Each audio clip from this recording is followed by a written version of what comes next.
All right, for those of you who aren't aware or are not in our nation's capital here at Washington, D.C., I am standing what was formerly ground zero of the impeachment movement to have the current sitting President of the United States impeached and removed from office because, well, there are reasons. But I say former home of the impeachment movement because we were raided last night. Last night, National Park Service and like 5 other law enforcement agencies, I don't know, there were so many of them, and park federal workers during a shutdown, mind you, somehow managed to orchestrate a raid on this organization's First Amendment permit to exist here. Right here where I'm standing. And so they're gone. They rolled in around 5 in the morning, gave absolutely no notice. They just showed up and started tearing things down. They were taking, it was a textbook smash and grab is what it was. There were tents, there was supplies, there was equipment. This was the home of the impeachment movement here in Washington, D.C. Yeah, as you can see now, it is now an empty space. They were taking power. I mean, they had power tools. They were hacking. They were sawing away at the structure at our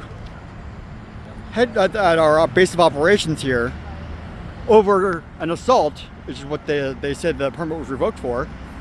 But the guy that they say claimed assaulted the officer, who is not named, was here, and they didn't arrest him. He tried getting arrested. He tried very, very hard to get himself arrested, to be arrested for this assault that voided the permit here at Union Station. He was trying. They wouldn't talk to us. They wouldn't answer any questions. They wouldn't clarify anything. There were trucks. There were dump trucks. They were throwing private property into dumpsters and into garbage trucks. They were ripping things up. They were literally taking power saws to the structure, to the tents here that we had, so they could just pick it up and throw it in the back of a truck and then haul off with over $20,000 worth of assets, office equipment, computers, speakers, megaphones, forms. Everything. I mean, it's gone. Everything is gone. If you know anything about, if you're not from DC, this was ground zero here for the effort, for the movement, for the grassroots resistance movement here, and we've been operating no problem. But 5 in the morning, at least a dozen government vehicles of all shapes and sizes rolled up on us, and I was here. I was at the Veterans Coalition.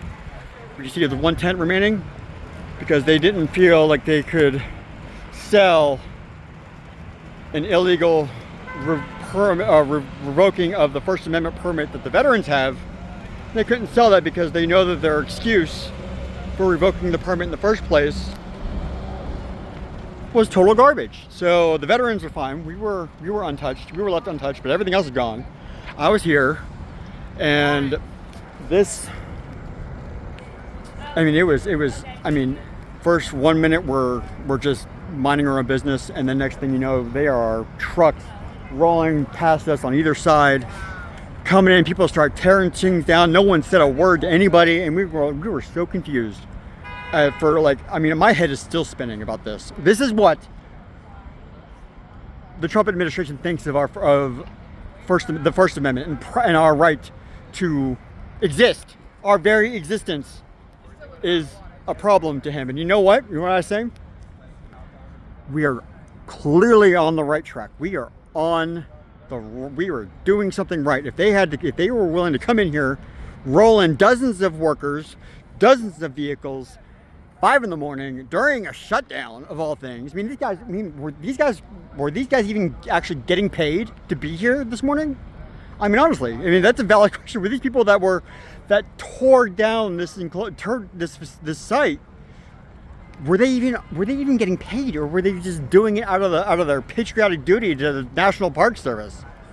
I mean, seriously, it's ridiculous. It's absolutely, and believe me, these people will be held accountable. There will be a reckoning to these people, however long that takes. It's up to you. Okay, if you are watching this and you made it this far, it is up to you. You are not powerless. You have a voice. Despite their best efforts, you still have it. It is still perfectly functional, and we will bounce back from this. But at the same time, you need to do something about it too. If you made it this far in my ramblings at 8 in the morning when I'm tired, in a shower, I'm hungry, I'm confused, I'm pissed off. My dog is like not having any of this right now. She is ready to go. Right, Ira? Ira, ready to go say hi? Ira, ready to go home? You wanna go home? I know, right? So I'm gonna go do that. You people, I promise you there is something you can do. Just figure it out. Find out what works for you. Resist in whatever way you can. Because this shit is happening and it is real. And it needs to stop. And you need to help stop it. Can't do it. This cannot be done alone.